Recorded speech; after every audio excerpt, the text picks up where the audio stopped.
అలాగే జనసేన మైలవరం నియోజకవర్గ ఇన్ఛార్జి అక్కల గాంధీ గారికి, మన ఎంపీటీసీ గారికి, అట్లాగే పక్క గ్రామం మన పూర్ణ గారికి, సాంబశివరావు గారు, మన గ్రామ వైస్ ప్రెసిడెంట్ గారు, నాయక్ గారు, ప్రకాష్, వేదికలకు వచ్చిన పెద్దలకి, ప్రభుత్వ అధికారులకి, ఈ కార్యక్రమానికి ఇచ్చేసిన సోదర సోదరీమణులందరికీ నమస్కారం అమ్మా.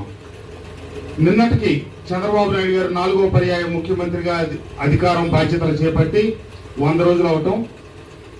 ఈ 100 రోజుల్లో ఏ కార్యక్రమాలు చేశామని చూస్తే 20 రోజులు వరద జరిపోయింది. గడిచిన 200 సంవత్సరాల్లో ఇంత వర్షం 12 గంటల్లో పట్టం అనేది చరిత్రలో ఎప్పుడు జరగల. కృష్ణానది మీద ప్రకాశం బ్యారేజ్ కట్టిన తర్వాత 11,43,000 క్యూసెక్కులు నీళ్లు రావడం అనేది ఇంతవరకు జరగల.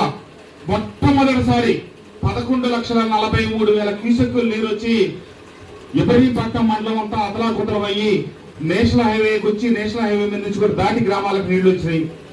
బుడమేరు దానికి ఎప్పుడొచ్చినా 5,000, 7,000, 8,000, 10,000 లోపు క్యూసెక్కులు నీళ్లు వచ్చే స్థానంలో ఒక్క ఉదుటున మన మైలవరం నియోజకవర్గంలోనే 40 సెంటీమీటర్ల నుంచి 50 సెంటీమీటర్ల దాకా వర్షం పడేటప్పటికి రెడ్డిగూడెం, జీకొండూరు, మైలవరం మండలాల్లో ఉన్నటువంటి 50 చెరువులు తెగినాయి. ఈ వరద వర్షం తెగిన చెరువులు అన్ని ఒక్క ఉదుటు వచ్చి బుడమేరులో పడిగేటప్పటికి 7,000, 5,000, 8,000 క్యూసెక్కులు వచ్చే బుడమేరు ఎకాఎక్కున 3 గంటల నుంచి 4 గంటల వ్యవధిలో 40,000 క్యూసెక్కులు నీళ్లు వచ్చినాయి. వెలగలేరు దగ్గర ఒక రెగ్యులేటర్ ఉంటుంది.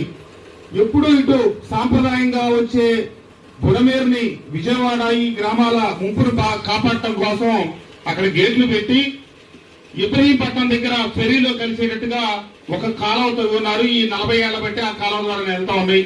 దాని కెపాసిటీ 8,000 క్యూసెక్కుల నుంచి 10,000 క్యూసెక్కులు. కానీ ఎప్పుడైతే ఆ వరద ఎక్కువైపోయిందో కిందకి కొంత గేట్ల మీద నుంచి నీళ్లు రావటం, గేట్లు కూడా ఎత్తాల్సిన పరిస్థితి రావటం కాకుండా కిందకు వచ్చిన నీళ్లతో కింద ఉన్న కాలువ బుడమేరు తెగటం ఇంత విధ్వంసానికి కారణమైంది. మన పైడూరుపాడు కావచ్చు, ఏలపాడు కావచ్చు, రాయనపాడు కావచ్చు, కొత్తూరు తాడేపల్లి కావచ్చు, మన గ్రామాలన్నీ కూడా చాలా ఇబ్బందికరమైన పరిస్థితులకు రావటం. గత ప్రభుత్వానికి ఈ ప్రభుత్వానికి, ఆ ప్రభుత్వంలో నేను శాసనసభ్యుడిగా పనిచేశాను, ఈ ప్రభుత్వంలో శాసనసభ్యుడిగా పనిచేస్తా ఉన్నాను. కొన్ని తేడాలు మీకు స్పష్టంగా